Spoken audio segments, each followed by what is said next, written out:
We are live. Welcome to MLB Live Before Lock. It is Tuesday, May 16th. I am Josh Engleman. I am joined by Neil Ofield. We are here to break down a 12-game MLB slate.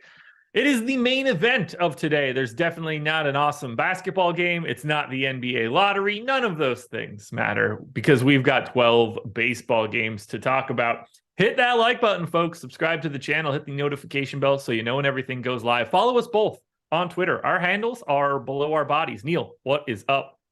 Yeah, ready to do a baseball evening show. I do the morning show every day. Usually I'm just hosting. I don't really give my opinions or anything. It's going to be a little bit different when I'm the analyst, going through using the tools to answer some questions, to talk about this baseball slate. You and I don't get to do shows together all that often. It's always fun to be able to do a show with Josh. Yeah, I'm excited to be here and to get done by 6 o'clock Central Time. Plenty of time for me to get out to trivia. Don't have to do I love doing NBA live before lock in general, but so far I've not had to do a showdown slate, so I appreciate that too. Happy to be on this one. Do you know the topics for trivia tonight? No, so we do something called Trivia Mafia. It changes every week. Like there'll be different like categories. So there'll be like sometimes sets of questions, like 5 questions. These will all be on a certain topic or a certain theme for this question. Sure. And then sometimes they're just kind of random questions. It varies every week. But you don't know that until you get there? No, it's not like Harry Potter trivia or something like that. It's just kind of random. Okay. I was going to say, like, what are we prepping for? How would I do? But you do better than me, I'm sure. I'm terrible at trivia. I go every week because it's fun, just like throwing in a couple answers every week that I know. But usually I'm pretty bad. This is going to be such a dumb response because it's the same sort of situation for everybody. But like, I'm either really good at the things that I are in my wheelhouse, or I don't know it at all. There's very little middle ground for me. I either have all of the knowledge or none of the knowledge. Yeah, I'd say I'm generally the same. Like sports sections, I'm pretty good at sports. Occasionally like pop culture, I'm okay at that. But like once you get into like geography, I'm like, I don't fucking know. I don't know anything. And then some members of my team are very, very smart in that way, so I don't really need to. So it doesn't end up mattering. But I'd say I'm pretty good at the ones where it's like a puzzle where you have to like put more thought. Like it's not just knowledge. It's more like, can you put it together with like context clues? I'm okay at those. All righty. Well, we got a lot to talk about here. 12 games. Here's what we're going to do. We're going to take a lap through every single game. We're going to steal my gimmick back of ranking the 4 best things for each game. Both pitchers, both stacks. Then once we get through all of that, we'll start talking holistically about what this slate looks like, who we should be going to on the hitter end, who we should be going to on the pitcher end. How many sides does a tetrachontagon have? I would guess 10. Is tetra 10? No, deca's 10. Tetra, I don't know the answer. I'm bad at that. That's something where there's a context clue with the tetra, and I don't know what tetra means. Yeah, I don't know what tie to Tetris that has, but I assume they have the same prefix in some way. Yeah, there is, right. It says that's Neil's thing. Josh is stealing from Neil with the 4 sides of it. No, Larry. No, Larry. This is Josh's thing. Who gave it to me? You did it once and then completely forgot about it. So I don't think that. Nope. I did it once. I set a trend, and I allowed it to go. Things that I do are open source. If people want to use it as well, that's fine for me. I can handle that business. I'm all right.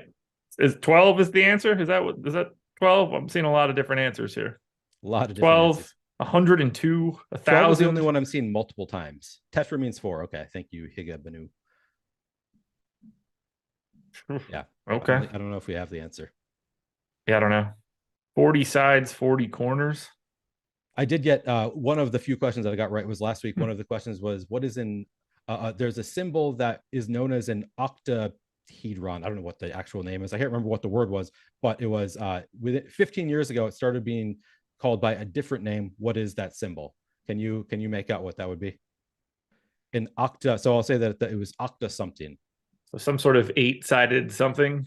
Yeah, that changed the name of the symbol. People started using it differently 15 years ago. I'll tell you, the answer is a hash. So I gave the answer hashtag, which they accepted, but it was actually hash. Oh, okay. So it's because it's 8-sided. So that was the context clues. It was, there's 8 points on a hashtag, and then also 15 years ago or so started being known as a hashtag instead of a whatever it used to be. The pound sign. Octohedron or Zekby. That might be right. Well, that's not how I thought we were going to start this show. Yeah. Earlier today, I started it asking Laffy, why don't we eat human eggs for the strategy show? So this is a slight different direction. I caught that show. I still don't know why the answer is because we don't. It's kind of weird to me. I don't have a great answer. I think they're less. There's not as many of them. And evidently, they're quite tiny. Yeah. So a couple good reasons right there. It is weird what we're okay with ingesting. That's all I'll say. That's all I will say here. I'll agree with you there. We make weird choices when it comes to human ingestion. You ready to talk baseball? Yeah. Let's talk some baseball. All right, we're going to rip through these games. Here we go. First game up on the list. And hit that like button, by the way. 260 of you, 50 likes. We can get a little bit, we can bump that number up a little bit. Blue Jays and Yankees. Blue Jays pretty sizable favorites here. Kevin Gausman going for Toronto. Domingo Germán going for the Yankees. The question I pose to you is this. If we are ranking the 4 items of this game, Jays bats, Yankees bats, Gausman, and Germán, what is the order? Yeah, so it's going to be Gausman number 1. Gausman is leads our pitchers in top 2 pitcher odds in the top pitchers tool. So I think that he's the pretty clear number 1 of this group, followed by Toronto bats. Then I'd go to New York bats. Then I'd go to Domingo Germán. I think I'd go to New York bats before Domingo. It's pretty clear that the top 2 are Kevin Gausman, Toronto bats for me. I think from there I go to the Yankees bats just because they're one of those stacks that I like playing when they are going to be low owned, even if there's good reason they're going to be low owned. But here we've got them at what, 1.2% ownership, 1.7% chance being top stack. I think I'd go Yankees before Domingo Germán. Yeah, I would go Kevin Gausman for sure, number 1. And I think there's a very sizable gap before you get to the Blue Jays bats. And then I think Blue Jays bats and Yankees bats are pretty close to each other as far as this goes, other than the fact that Gausman's on the opposite side and then Germán is at the bottom. I think we're in agreement there. I don't have too much else to hash out there. I think we'll talk about Kevin Gausman later in the top pitchers aspect, and they'll get a lot of love. I don't think Blue Jays bats and Yankees bats are going to get a lot of chatter during the top stacks portion. Yeah, probably not. Alrighty. Game 2, the Mets hosting the Rays. Basically the same run totals here. I got 4.8 for the Mets, 3.9 for the Rays. There's some wiggle room on that one. Justin Verlander is going for New York. I've got Yanni Chirinos as the Rays long man. Is that still the case? Good question. And I was just looking at a totally different game. So let's see. I've still got Chirinos as the long man with Beeks opening. Okay. So you probably can't play either of them, I would think, on a slate this size. I don't think I'm playing any, like in a bullpen game. No, I don't get the sense that I'm going to be going to either of the Rays arms for today. Yeah. So I think it would be probably Verlander number 1 for me, followed by the Mets, followed by Tampa, just because you can always play Tampa. They're going to be low owned. Followed by anybody you want to play from Tampa who I just think are not in play, the Tampa pitching staff. So I think it's Verlander, Mets, Rays for me, probably. How do you see this one? Basically the exact same way. Verlander as the guy that you can get to. Feel free to flip a coin sort of on Mets Rays. It just so happens that the Mets have to face Chirinos and the Rays have to face Verlander. So that is a problem. I think both offenses are good offenses. It's just obviously the Mets are in a much better opportunity here going up against Chirinos/Jalen Beeks. So same order, Verlander, Mets, Rays, whatever you want to pick for the Rays side for pitching. You know what I like to do with Adam sometimes in the morning show is I have him do the 4 and then totally change the subject. And then I say, I have no idea if you already did the 4, and make him see if he can remember what he said earlier. Really I bet he gets it wrong all the time. Oh, I'm sure he does. I don't remember, so I can never tell, but he probably does. This one's going to be a bit different vibe. Red Sox 4.5 run implied total. Mariners 5.4. That's Nick Pivetta and Luis Castillo going for Boston and Seattle respectively. This one's going to look different than the first 2 games. Yeah. Yes, it is. And it's really tough because, like, I think I probably have to go Seattle number 1, even though they have terrible negative leverage, 16.5% projected ownership, 9.6% chance being the top stack. But they're the only real part of this game that I really think I want to have any part of. So I think it's going to be Seattle number 1, followed by I guess Lobo and Luis Castillo would probably be number 2 for me, followed by Boston, followed by Seattle, Boston, Luis Castillo, Nick Pivetta, I think would be my rankings. How would you do this one? Seattle's first. I think they got to be number 1. Hard to go a different direction there. I think that I would then go Castillo, Red Sox, Pivetta. So I think we're on the same page again. Yep.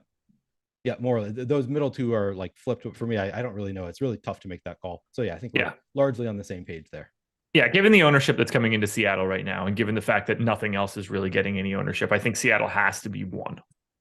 So far, we've had one pretty clear-cut top option coming out of every game, which I do like seeing. I'm anxious to see how that plays out as we work our way through this entire slate.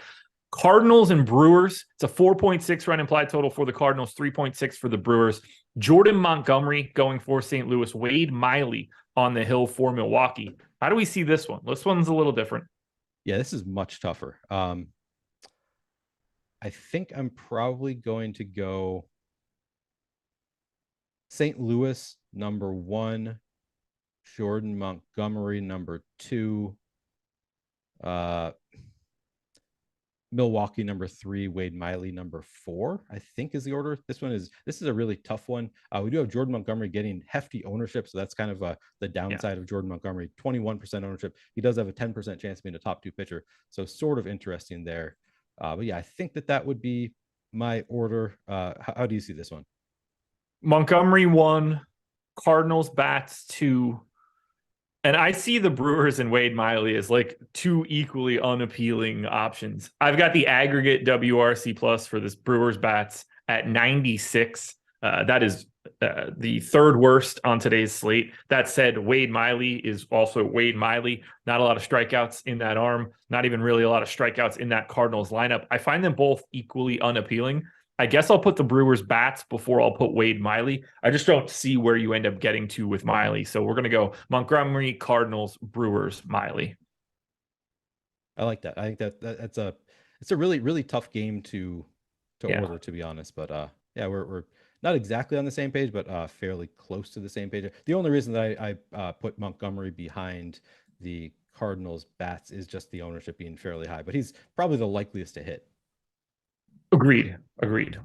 Rangers, Braves. This is a coin flip game, basically 50-50 with a pretty solid run total. Dane Dunning going for Texas. Jared Schuster on the hill for Atlanta. Good luck. I'm glad you're going first. Yeah. I mean, it's going to be bats, so I think it's pretty easy, I think, to start with bats.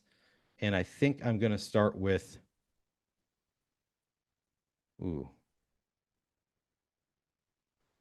I think I'm going to start with I'm going to go with Texas, number 1. Ooh, okay.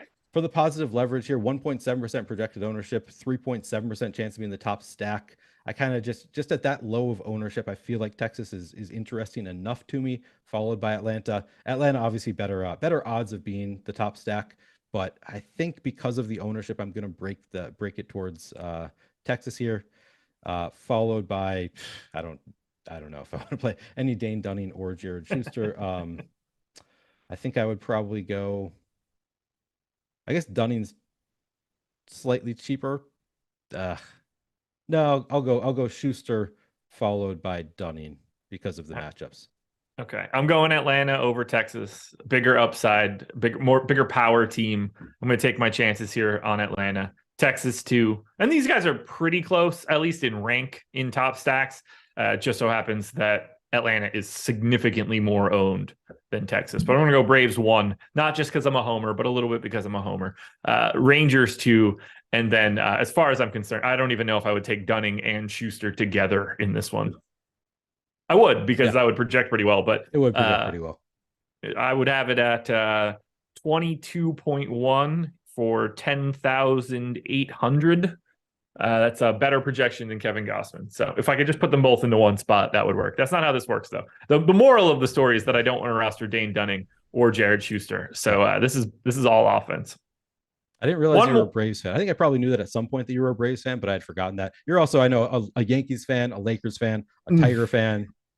I was actually a Braves fan. I don't care anymore. I didn't watch any of the World Series wins. Like I didn't. There was a time in my life where that would have been like the most important thing that happened to me over a 6-month span, and I didn't pay attention to it at all. But I do like to claim my lapsed fandom for Atlanta. I don't cheer against them, that's for sure. Was that to some extent because of they were you could see them on TV? Like I loved the Bulls in part because WGN was available in Minnesota, and in part because everybody loved the Bulls when I was a kid. But was that part of it, you think, for you? Two parts for sure. One, they were good. They were in the World Series in '91. It was like the first time that I could remember seeing things on TV. And then two, they were obviously on TBS, so it was a lot easier to catch their game. So good combo of two separate things where I got to see them and they were good at a time where, and like David Justice was cool. They had like the 3 starting pitchers that were all dominant. They were a like, fun team. They just never like dominant in like kind of different ways. Like Greg Maddux. Was it Maddux came a little late, but it was Smoltz, it was Glavine, it was Steve Avery, Kent Merker then for a little bit. Yep. But yeah, then Maddux came a little bit later after the first 2 guys were there. After Glavine, Smoltz, and Avery. Avery obviously not having the same sort of career as the other 3. Yeah, I forgot about Avery, to be honest. I've got a starting lineup, Steve Avery, somewhere around here, and obviously like Chipper, eventually Andrew. You can see it in chat. Like that, I enjoyed them quite a bit. All right, one more before we take a little bit of a break. Astros and Cubs, 4.2 run implied total for the Stros, 3.3 for the Cubs. That's Christian Javier on the hill for Houston, Justin Steele going for the Cubbies. This one's pretty easy, at least for choosing the first person. Yeah, it's going to be Christian Javier, number 1, pretty easily. I don't know. Do I go? I think that it becomes more difficult deciding between Justin Steele and Houston. I think I'm going to Houston there. Steele is just interesting because of the low ownership, but he's 9,500. I think I got to go Houston there. So it's going to be Christian Javier, Houston, Steele, Cubs for me. Christian Javier, very easy number 1. I guess I have to choose Houston bats after that, but it's not as if they grade out all that well. So I guess I do like if Steele was a little bit cheaper, you could justify it. Right. It's just 9,500 is just going to be too much in that spot. When he's sandwiched between Javier and Zach Wheeler, 2 guys getting 30% ownership and he's getting none of it, it's just too bad of a spot. So it's got to be Javier, Astros, to me, Steele, and then the Cubs. Yep. I do love this gimmick. I gotta be honest. It's a fun gimmick, right? It's an easy way to get through these games and to let everybody know, like if somebody's got their eye on some random game for Live Before Lock, like I want to at least touch on it a little bit. Maybe these teams won't look as great when we start looking at all of the top stacks and all of the top pitching, but it's certainly going to put us on like the right path. So hit the like button, folks. Let's get up over 100. Let's talk schedule for the rest of the night. This is easy. 7:30 p.m. Eastern Time, NBA Live Before Lock, taking you the full hour up to 8:30, breaking down Game 1, Nuggets and Lakers. I cannot wait to watch that bad boy. I hope the Nuggets just absolutely smack them around. That said, if the Lakers were to win the NBA title, I would also be very happy about that. Got a lot of balanced things for me going on. I definitely want the Nuggets to win the title. I definitely want the Lakers to. I'm 100% cheering against the Miami Heat. That should be very little surprise to most people. I will tolerate a Celtics championship. I think it's more interesting if they actually lose and it creates more strife. But I guess I'm cheering for the Western Conference. So I joked earlier that you're a Lakers fan. You're not actually a Lakers fan, right? I'm a LeBron supporter. Okay. You support greatness, and LeBron is the embodiment of greatness. Okay. I do. And it's funny just where I live and, growing up as an uber gigantic Michael Jordan fan, it is fun now to cheer for LeBron. I just want him to get 6 titles more than I do too. Anything. And I just want people to shut up. I know you've said this on shows before. I hate it when people make the argument of the number of times he's failed in the finals. Just drives me crazy. I'm like, that is the stupidest argument. I know you've gone on rants about this, but I'm 100% with you there. Yeah, it's if he like the idea of going like 5-7 in the finals and somehow like 6-0 being better. Like I'll take give me the guy that got there more frequently. Like every year it seems like. What a ridiculous career. Anyway, I can't do this one, but it is interesting to.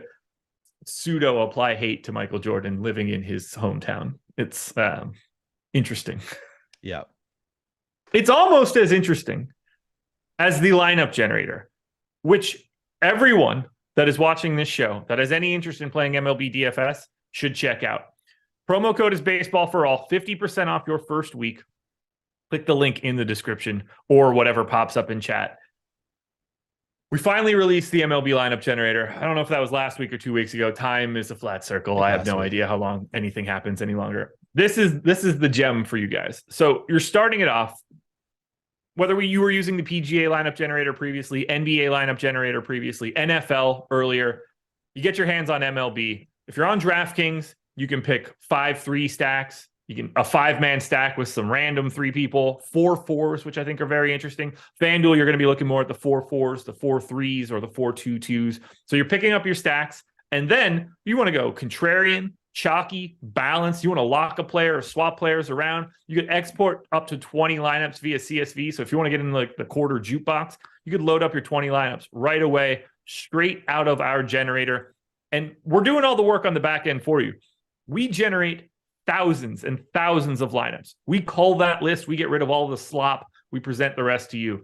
Click save when you see the lineup. If you like it, click discard. Another one pops right up. If you're in the Tinder community by any chance, it's going to look like that, but with lineups instead of gals. I think the Tinder side is probably a little bit better, but or entertaining. Maybe we should have a woman like swat the lineup out of the way, and she can be very attractive, and then you get another one. Maybe we can combine these two things. You'll be happy with the results. That much I could tell you. 100%. It's a fantastic product. And I've talked about it, as you said, really for anybody interested in playing MLB DFS, because even if you are a veteran MLB DFS player, it's a good way to like study what plus EV lineups look like. I mean, if you're like the best of all time, maybe you don't need to look at lineup generator. Yeah. But if you're like most of us who we go through streaks, it's just good to see what the winning lineups look like every day. Yeah, you're going to get, you can see it on the screen right now. You'll get your breakdown of all your exposures. It's a great way to, I think, get into MMEing without having to let it rip to 150. You could really build yourself a nice portfolio for, 3 max contest, single entry stuff. If you wanted to do just a bunch of versions of that, or getting yourself into a 20 max, because there's the quarter jukebox. I mean, you can get in that for $5 if you want to on a day-to-day basis. You can get the lineup generator for your first week for less than $5, $4.48. So you could enter the quarter jukebox and get a week's worth of the lineup generator for less than $10. That seems like a really good deal. I don't know about you. So take advantage, folks. It's a good way to learn. Yeah, love it. Do it. Do it right now. Open up a second tab. I saw that it was posted in chat. It was posted in chat. I just want to say, perfect. I saw that somebody posted. I don't know if do you access that, or is that Jordan? That's Jordan. Okay, that's Jordan. Yeah. I only say things in chat if it's to like to swear at a chat member. Sure. I understand that. Yeah, I don't put helpful things in chat. I just tell people they're unintelligent. That's what Jordan's for. We have Jordan doing helpful stuff for us. It's the yin and yang for us. So somebody's got to be there, For every greatness, there is some darkness. Have you ever played on Tinder at all, Josh? Never. I met my wife before that was a thing, and I think it's pretty frowned upon at this point. Yeah, I mean, I guess I was single for a little while during the Tinder era. Never really got into it, but also at like a bachelor party, we had one single guy once who was like, just let the rest of us play with his Tinder account. And it's a lot of fun at a bachelor party, but probably not something you should be doing necessarily, but it is fun. I have been jealous of I just want to know, I want to know how I would do. Yeah. It's like everything that we're doing right now. It's like putting out a video or putting out a tweet. I want to know if I'm getting any likes or reviews, who's commenting. Yeah, I just want that for the adoration of a lady. Instant feedback. I don't need it any longer. Love your wife. No, you're not watching this shit. That's for sure. She's in San Francisco right now, so she's like extra not doing anything. You don't think she's watching? You don't think she misses you enough to watch your show, Josh? I don't think that she's all that concerned with checking me out on a Tuesday at 3:30. 3,000 miles away. Probably half the profiles are fake. That's fine. If I show up and it's just an 8x10 printout, a Carmen Electra, and a fleshlight, I'm going to be all right. That sounds like a bachelor party. It sounds like a good time as far as I'm concerned. It also sounds like a good time when you go to the White Sox and Guardians. Lance Lynn on the hill for Chicago. Shane Bieber on the bump for the Guardians. Almost took me a second there to remember they're the Guardians. Where do we stand on this one? Kind of a gross game. This is an interesting one. I think I'm probably going to Lance Lynn, number 1. He's just 7,100, getting a little bit of ownership, but he's got what, greater than 10% chance of being top 2 pitcher. So it'd probably be Lance Lynn, number 1 for me. Man, again, I think I'm going to go with the contrarian option here and maybe go with the White Sox, number 2. Just even though they're in the tougher spot with Shane Bieber, 1.5% projected ownership, 2% chance of being in the top stack, 3% chance of being a top value stack. I'm going to just, as a contrarian play, I think that they're sort of in play there. Probably Bieber. Why is it that Bieber is grading out so poorly for us? We only have him with an 8% chance of. It doesn't look. I guess I'd go Bieber at that point. So maybe actually, I think I'm going to change up. I'm going Lance Lynn, followed by Bieber, followed by the White Sox, I think, followed by Cleveland, just because they're higher owned. I legitimately think this is the first one we got to where you can poll the audience and get all 4, like all. What I think is first can be fourth and vice versa to other people. Yep. Like if you want to save the salary on pitcher and go to Lance Lynn, that's fine, but he's getting some ownership. Whereas you're kind of paying up to be contrarian to grab Shane Bieber. I think that's an interesting mechanism. There's more, like, I think the Guardians stack looks better in general, but we also, I think they're like comparable teams, and the White Sox are pulling no ownership while the Guardians are. I don't have a great feel for this. I'm going to go Guardians bats, Lynn, Bieber, White Sox, but very little confidence in anything that just came out of my mouth. Same. Zero confidence in that grouping. That's the most complicated one we've had so far. Yeah. I don't get the sense this next one's going to be all that complicated. Maybe the first and second will be, but I am quite positive I know what 3 and 4 are going to be. Rockies and Reds. This is a 12+ run implied total. Chase Anderson for Colorado. Brandon Williamson going for Cincinnati. Obviously, the 2 pitchers are 3rd and 4th, and I don't care what your order is. Which offense are you picking first? I mean, I'm going to trust the tools. It's pretty clear, like based on just the top stacks tool, we have Colorado at 13.7% ownership, lower ownership than Cincinnati, with higher odds of being the top stack and higher odds of being the top value stack. So it's going to be Colorado number 1 for me, followed by Cincinnati, and then just punt the pitchers. I agree. Colorado, then Cincinnati. I have this as a 9. This is incredible. So I mentioned the Brewers I had at a 96 WRC plus. They take their projected individual WRCs and weight them based on their expected plate appearances. The Reds and the Rockies are the 2 teams that are worse, and they're the 2 teams that are playing in Colorado today. 93 for the Reds, 91 for the Rockies. These 2 teams stink. This is like watching 2 AAA teams go play in Colorado. This is so I played this on So Rare. I often do I like to do Coors stacks when there's Coors on the slate. And I was looking, I was like, I've got a couple, I've got Chris Bryant. Like, I don't know who I want to play. Like, the bats in this game are just so ugly that it's not clear cut. Like, usually you can just play like, okay, I know that these are exactly the bats that I want from each team. It's more complicated for me with these teams. This is a truly disgusting game. Does Colorado draw well? Like, how many people are going to go to this? Can't be a lot, right? I mean, good weather. I don't know what the weather's like in Colorado right now. Actually, I think this is maybe slightly rainy or something. Like, this is actually one that maybe had a little bit of weather. Yeah, there's chance of a shower, so maybe that drives it down a little bit. But you have to think people want to go. I've been to one game at Coors Field during my honeymoon, and it's a beautiful stadium, so a lot of fun. But I have no idea what kind of draw they usually have. They got 20,000 for game 1 of this series yesterday. Now that was in Pittsburgh. That's a bad example. I'm looking for another Tuesday game. They haven't played it. Okay, they hosted Pittsburgh last Tuesday, or a couple Tuesdays ago in April. Also 20,000. So yeah, they're pulling more people than I was expecting. Better than the Heat. True. Depends on what time of the Heat. Maybe if the third quarter, people have gotten there at that point. Good point. Padres and Royals up next here. 4.8 run implied total for the Pods, 3.6 for the Royals. Seth Lugo and Brady Singer going in this one. This one's pretty cut and dry. Just sort of depends on how you want to order the representatives for the Padres. Yeah. You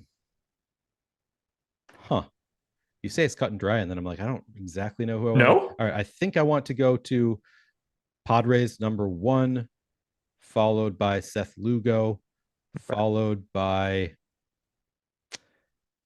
Kansas City, I think, followed by Brady Singer.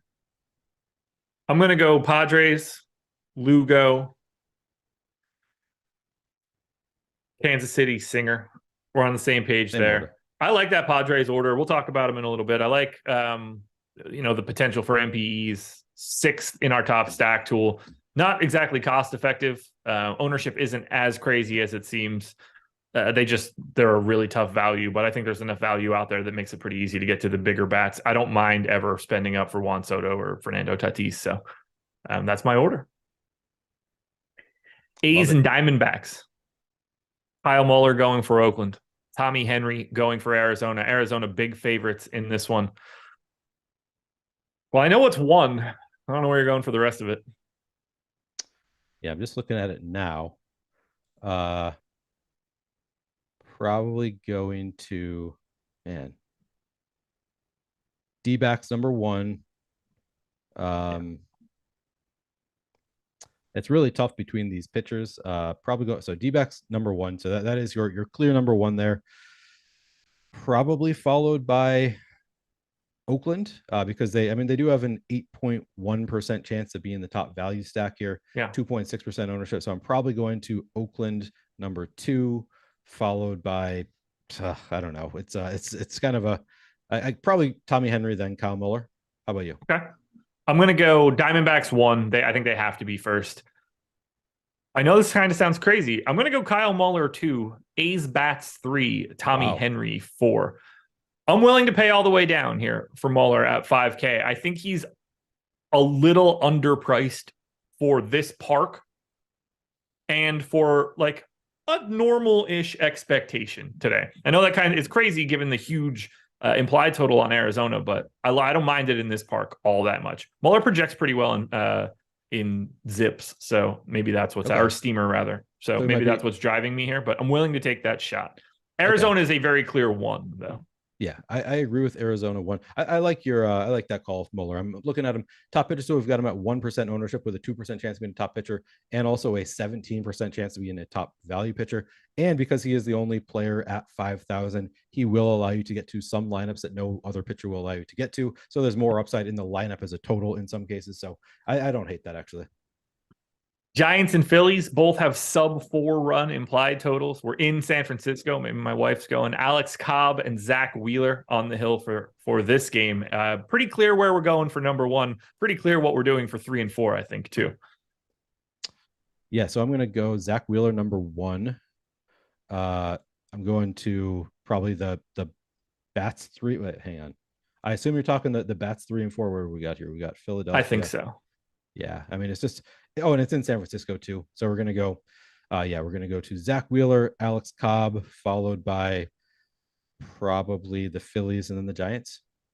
I think we're on the same page there. I don't have a much, I'm not going to get to the Phillies or the Giants, so I don't care what order we put them in, but Wheeler is a clear number 1, one of the most owned guys on today's slate. Cobb certainly works at 8,700 given where this game's taking place. Have we gotten an ownership update lately? We have not. Dodgers and Twins, final game on the slate before we start breaking this stuff down and really digging into it. Clayton Kershaw, Bailey Ober. Dodgers, big favorites against the Twins. I think there's 2 legitimate answers for the top spot here. Yeah, pretty clearly the Twins, followed by Bailey Ober. I'm obviously joking. It's got to be Kershaw number 1. You think that the Dodgers are a good option, would compete with Kershaw for number 1, I assume is where you're talking about? I think you could mildly justify it given Kershaw's $11K price tag. That's true.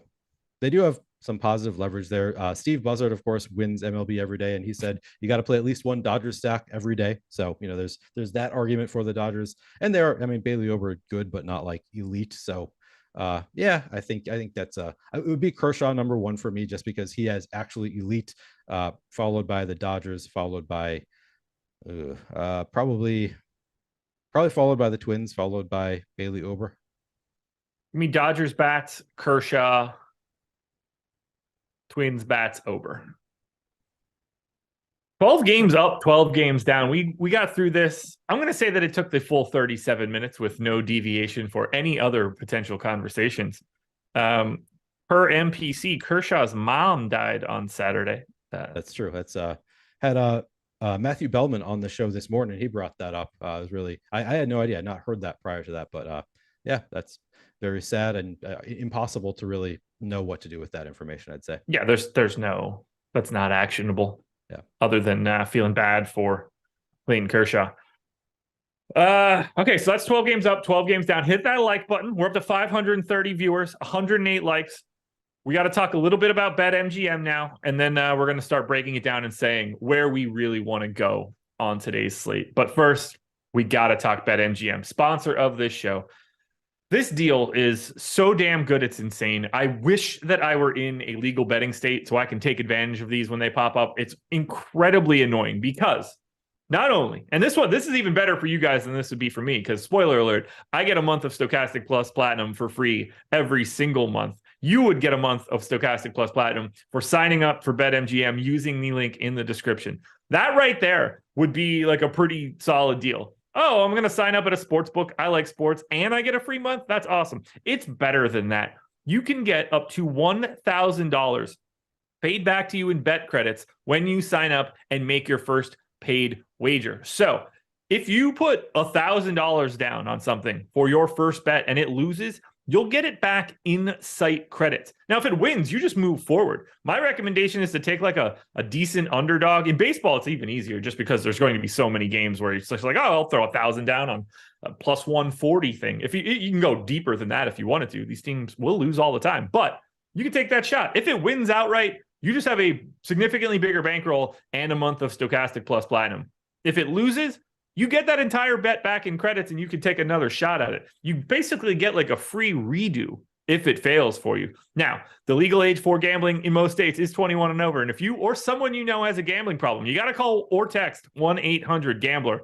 But this should make you not want to do that. This should just make you thrive in the gambling community. Between the things that we have at Stokastic/OddsShopper and the fact that you're starting ahead of the game with an extra $1,000 shot, you can build up a hell of a bankroll here. And once you click the link and do this stuff, all you have to do is deposit at least $10 and then make your first paid bet. Once that settles, everything will get hooked up for you. But take a big shot if you can with that first bet. There is zero risk for you because you're getting it back in credits to the site. Take the big shot. How big of a shot would you be willing to go? Let's say like, how big of an underdog would you be willing to sweat there in this case? Because it is sort of like you can be willing to take it. Yeah, sure. Probably not more than like, I don't know, plus 200. Like I probably wouldn't take that big of a shot, but probably like plus 200 maybe. I like it. Just find that one spot where it's just like, I wouldn't be crazy if they went nuts, you know, when maybe this is the one bad start or insert good pitcher here or something along those lines. Right. Or like take the Lakers money line tonight. Just something to sweat. Yeah, I go back and forth on what I would do if I could make this, if I could play this in Minnesota. We also do not have legalized sports betting yet, so I also cannot take advantage of this deal. I often think about like, would I just take a huge risk? Because it kind of makes sense to just like go all out. Just like you're going to get the $1,000 back either way, so why does it matter? Just take that big swing. But I also like it's a free spot to like take a shot on something that I could actually win. So I don't know what the correct choice is really there, but the Lakers for tonight are plus 200. That's perfect. Take the Lakers tonight. Yeah, I agree. Yep. I agree. That's the fun way to do it. Or hold off until tomorrow and take plus 280 Miami Heat in game one. That would also not surprise me in any way. That might be a more fun one to cheer for. Yeah, that one. I feel like they're more likely to win, maybe. I mean, I know that's sorry. I'd rather I know have what you those. mean. I like those odds better, I guess, is what I mean. Yes. Not that they're more likely to win. Like, obviously, Denver's more likely to win, but I would feel more comfortable betting the Heat. Right. It doesn't make any sense mathematically at all, but it's a feel thing. It does. It feels like they have like as good of a shot, and the odds are better because it's like it's going to be a slow paced game. Like, I don't know, just knockdown, drag out style game. Just feels like either of those teams can win, even though obviously the Celtics are the better team, and you'd expect them to win. Based on feel, it feels closer than it probably is between. You know me and you, just always going by feel. Always never relying on raw data. That's right. Got to sign up at BetMGM, folks. It'll help you guys out. You want to talk our favorite stacks for today? Yeah, let's talk favorite stacks. We've got about 18 minutes to go here. We got a lot of stacks to talk about. Let's just start at the top because there's an obvious place that we need to deal with. How do you approach cores? Yeah, so I think on a slate like this, I think that it makes some sense to play about where the field is playing approximately the right amount of cores. I don't know that I'm going to take any like major stands here. Outside of, I don't think that I would like to do a full core stack. I think that I would be opposed to doing a full game stack of the cores just because you're going to get so much ownership if you play both stacks. It's a little bit tougher. I think if I play a 5-man primary stack of either the Rockies or Cincinnati, I'd be more inclined to go to a lower owned secondary stack or just some one-offs. But I think I'm willing to play both of these offenses just given the low ownership and the great spot against bad pitchers. So it's not really a spot where I feel like I can fade cores altogether. Yeah. Like there are some slates where I will fade cores. I don't think that this is one where I want to. But you're gonna have to find ways to get different outside of it. How about you? How will you approach this? I would have no problem grabbing either side of this with Colorado or Cincinnati. Like, is there a little bit of negative leverage on Cincinnati? Yeah, but they are also so dramatically ranked as a top stack that I don't care as much about the negative leverage. It's not as extreme as it is on, say, Seattle, which I guess we'll talk about shortly. So I would be happy to let it go on Colorado or Cincinnati. I do tend to share your thought process that you're probably a little bit better off grabbing, 3-man stacks of a different game and try to find a little bit more value elsewhere than going like full on game stack. I do think that there's an opportunity to go like for 4-4 Colorado, Cincinnati and really go crazy. But that also feels like a much higher likelihood build of someone that's just going to play by hand. So I think swapping out that 3-man on the opposite side works. But the negative, it's positive leverage for Colorado, or at least it used to be. Cincinnati's is barely negative as far as I'm concerned. It's the most negative of anybody on the slate, but not all that aggressive. I'm happy to get to cores. I see no issue. Yeah. Robert W says McLean at 2K batting second at cores is a no-brainer. I agree with you in cash. It's very much something you have to think about in GPPs just because there's opportunity cost and there's going to be a ton of ownership there. So in GPPs, I would not call it a no-brainer by any means, but in cash, absolutely no-brainer. Yeah, he's the first guy that goes into a cash lineup. You just don't have a choice. How do you handle someone like Seattle then? That's where we're seeing massive negative leverage. That's interesting to me. So, yeah, it's tough. Like they're in Boston against Nick Pivetta. I'm sort of inclined to go there. I think I would skip them. Like if I currently just reserved 5 lineups after I realized that I had not reserved any lineups prior to the show and missed all of the good GPPs. So I'm not going all in tonight, but I think that's just going to be a cross out for me in 5 lineups. I think that if I were playing 150, I would be underweight to the field. I'd probably be slightly underweight to, we have them as a 9.6% chance to be the top stack. I'd be a little bit under, like I'd set my cap at maybe 7 or 8% on Seattle to get a little bit underweight to the field, but it would not be a full fade for me just because they're in Fenway. It feels like they could just completely break open the slate. But yeah, for the way I'm not going to play them in my 5 lineups. What are you doing with Seattle? So I don't mind the negative leverage as much because I think there are some spots you can go to like really clean that up. Like play them along with Luis Castillo.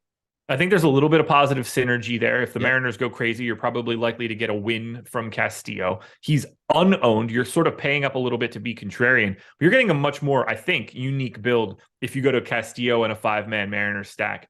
I don't think the negative leverage is as daunting in that regard. Maybe you want to go to like Castillo Bieber or something along those lines. Or you want to save that money, grab Kyle Muller, like I talked about earlier today. And now you're really saving up some salary for the other three pieces of it. So I think there are ways to get away from that negative leverage, but they are a team. They are the team that I think you should probably run from the most. Right. I mean, that's why, like, in 5 lineups, I'm not going to play them, even though I agree with you. There are ways to play Seattle that are going to be plus EV. Like, you can make plus EV lineups with Seattle. It's just harder than with teams that have positive leverage, like the Rockies, where you've already got positive leverage. So I would go there with, if we're playing, maybe 10 lineups, they'd make it into one, but in 5 lineups, they're not going to make it into my stacks. Yeah, Michael Knack says JP Crawford looks good as a one-off.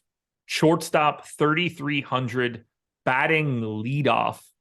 Yeah. Love all of those things together. Massive run total for Seattle. Really good to me, like very good cash option out of the gate, just because that's really cost efficient for a position that is, not going to be filled by the deepest pool. Isn't that where we're putting McLean though, in cash? It is. It is. Normally this would be a cash option. Unfortunately, we've got a better version of it. But like, that's the kind of guy that I'd be looking at, where I'm filling a premium position with a leadoff hitter in a great scenario on the road, extra plate appearances. Like, all of those things start to go together for me. I do like that Seattle side, but over-owned to a large degree. Who do you like as like a sneaky stack for today? If you're working your way down the list of potential stacks, where are you going to be? Not even just like different, but like, what are some positive leverage opportunities you want to try to attack? Yeah, I mean, you talked about liking the Dodgers, maybe even more than Kershaw. I think that's a spot where you can certainly get different at 1.8% ownership, 3.3% chance of being the top stack. And they're the Dodgers. Like, when they are the top stack, they can be the top stack by quite a bit. Some of these teams, it's like, yeah, they could eke it out, but like the Dodgers are a good enough lineup that you could actually see them just like lap the field. So the Dodgers certainly up there for me. I talked about that. I kind of like Texas versus Jared Schuster, coming in at 1.7% ownership, 3.8% chance of being the top stack. They definitely be one of the very contrarian stacks I really like. Atlanta, a little bit of positive leverage going up against Dane Dunning as well. It's fairly neutral there, but yeah, I'd say probably the Dodgers and Rangers are the places I'm willing to get the most off the board. How about you? Where do you see contrarian stacks you like? I mean, I do like the Dodgers shout. I did give that a run a little bit earlier. Cubs have the highest positive leverage score on the slate, probably a little bit too far down for me in terms of like things that look good, and attacking Christian Javier doesn't seem like the most fun thing in the world. Let's see.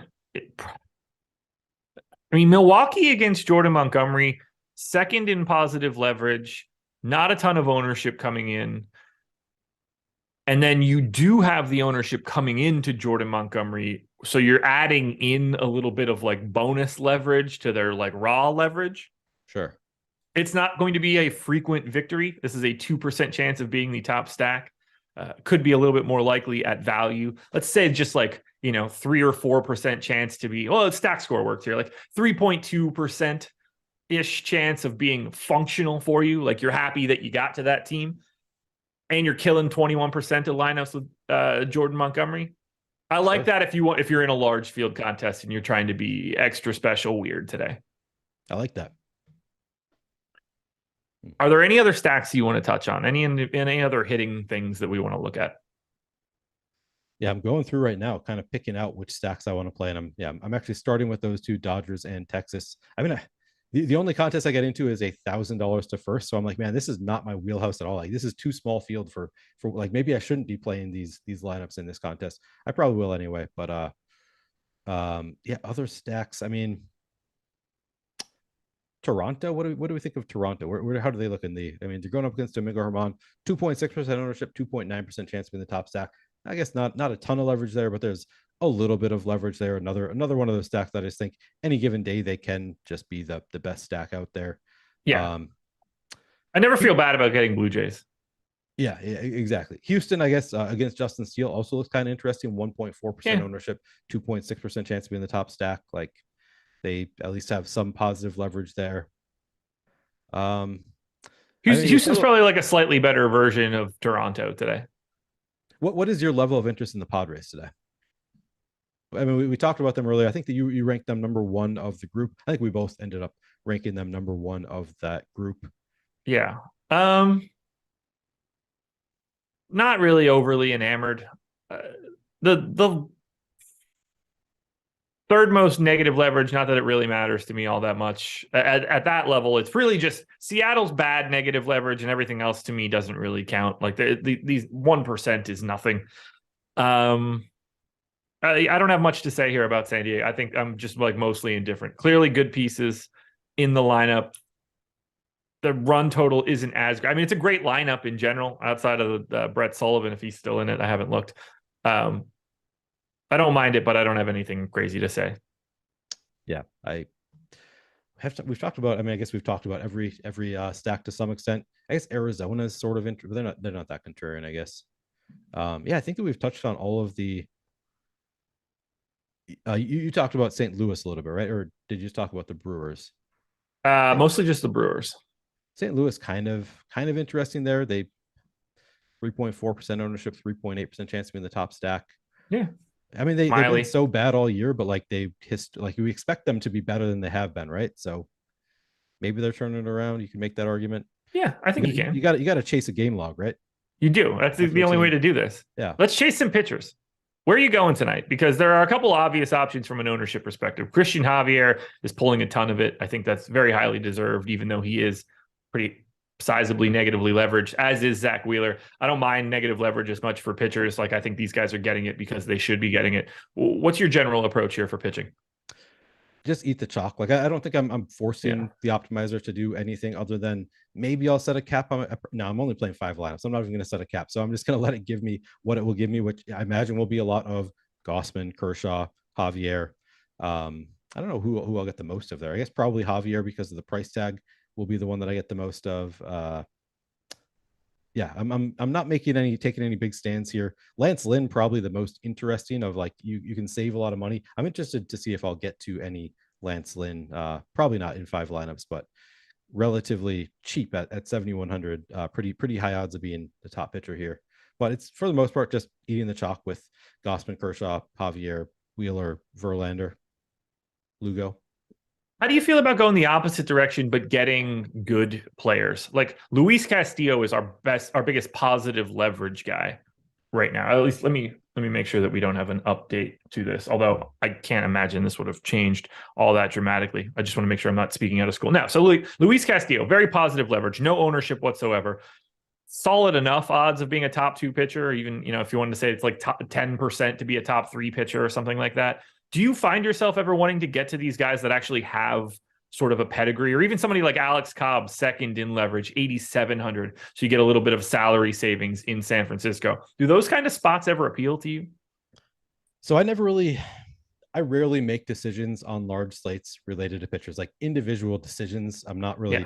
I'm generally letting the optimizer do its thing, but often those are the types of pitchers. Like, if I am restrictive with my salary cap, those are the pitchers that often end up in my lineups. People like Luis Castillo, who just who projects well enough that even though he's expensive, I'm going to get to some of him. So yeah, I think it makes some sense to go to a Luis Castillo. Again, 0.5% projected ownership, 8.2% chance to be in a top 2 pitcher.